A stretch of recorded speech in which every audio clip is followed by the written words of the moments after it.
Have you heard the recent study that red meat causes diabetes? This is only a few days old. It came out of Harvard University, and it's been all across the news. And before you throw up your hands and go, okay, I give up, where's the closest Twinkie? Let's look at this study, and let's see what's wrong with this study. When you look at what's called epidemiological studies, the good news is there are lots of people that are evaluated. And so in this study, there was over 200,000.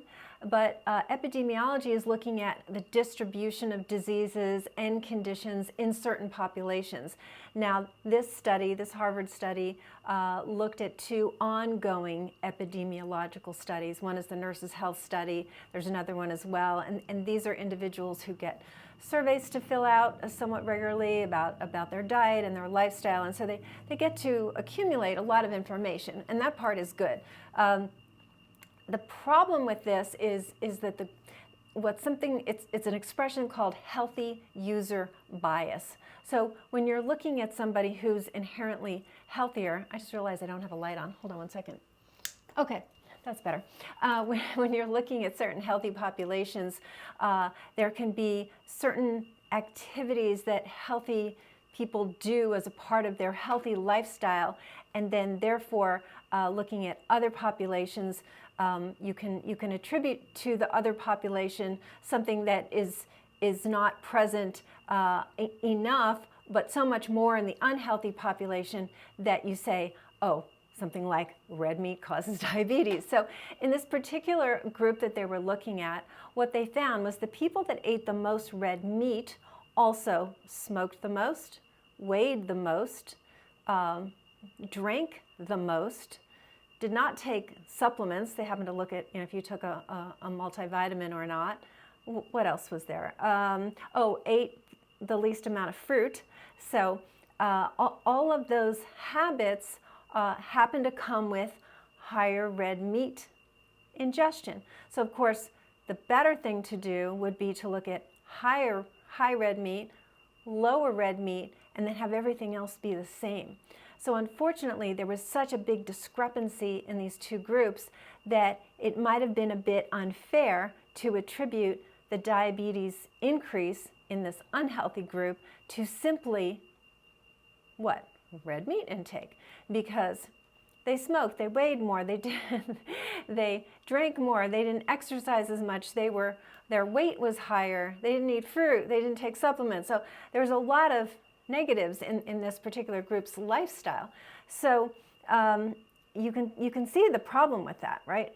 And also what was very, very interesting, what's the big outpoint? Like when you think about diabetes, what do you want to know? You say, well, typically a group with, they're eating the sugary foods, they're having more dessert, they're having more highly processed simple carbohydrates, and what else are they doing? They tend to be drinking more soda.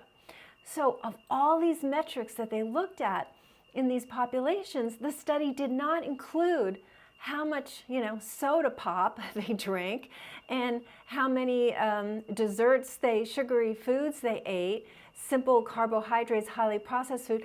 That wasn't part of their metric. So huge gap in our understanding right there, because we could almost go to the bank on the fact that in addition to smoking more, not exercising, weighing more, and drinking more, they probably also consumed more soda and more simple carbohydrates.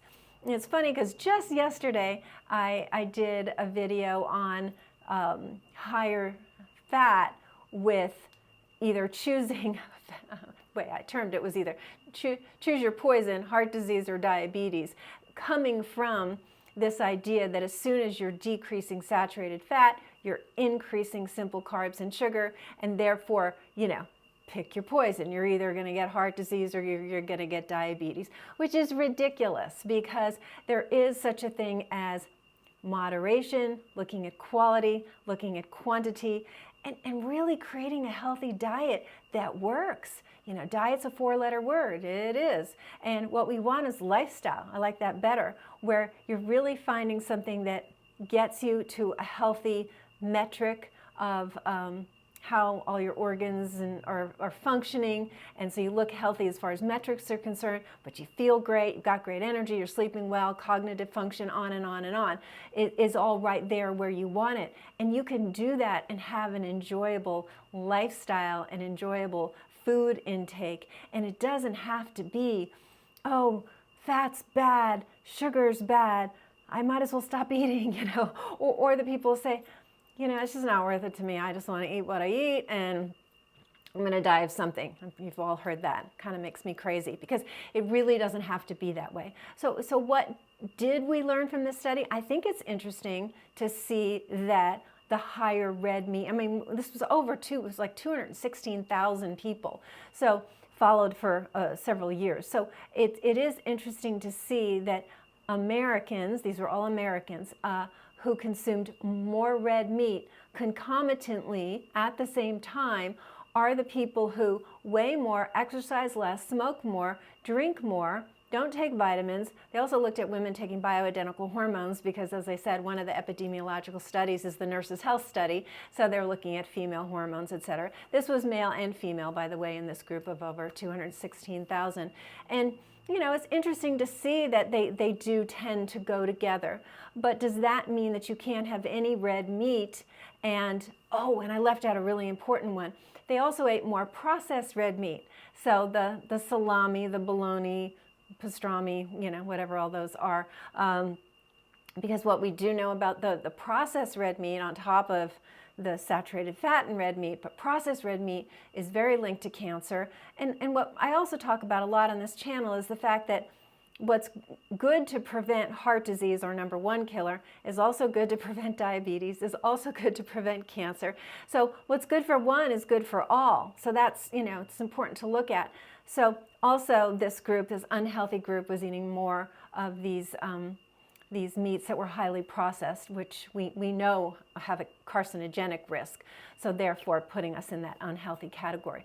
So that's of interest. So are you an oddball if you actually consume fruit and you exercise and you hardly drink and you don't smoke and you weigh less and you have some occasional very high quality red meat? Yeah, you are kind of an oddball in this country. But could you have some red meat, watching your saturated fat intake, keeping that percentage of saturated fat, which you went over yesterday, at that sort of 7 to 8% of your total calorie intake? Yeah, you can do that. You can absolutely do that. And I think that's really what we have to focus on, like these sexy titles, and I'm guilty because I want you to see the video. So, you know, I did entitle this video "Red Meat Causes Diabetes," but hopefully the content will speak to you, because the point is that it's not this one food, one disease. It is a lifestyle. It is what you're doing across the board. It is quality. It is quantity. So it's not this bad, this good. It's not that simple. Yet, what is simple are the stable data of what is considered a healthy diet. So there's not excess in saturated fat. There is a lot of complex carbohydrates, fruits, vegetables, beans, legumes. There are nuts for polyunsaturated fat. There is monounsaturated fat from olive oil and avocado. Harkens to the Mediterranean diet. You're not consuming much sugar. You're not consuming a lot of processed foods, hopefully none. Packaged, highly processed foods. You're not doing simple carbohydrates, you're doing the complex carbohydrates. You know, in each category of carb, protein, fat, there's only a few areas that you want to, yes, do more and then do less on this side, and you'll have a healthy diet. You truly, truly will. And then there's nuances that we learn as more research comes out. But this study was unfair, and it's a shame, you know, like all this data, and they leave out some really key points. So hopefully you found this of interest. Don't freak out. Don't just throw your hands up in dismay and go, forget it, doesn't matter what I eat, I give up. That's not the case, you know. It doesn't have to be that hard. If you need help, I'm here for you. My team is here for you. If you like the content, please give us a thumbs up. and subscribe to the channel so more people can see this content. And until tomorrow, have a good evening.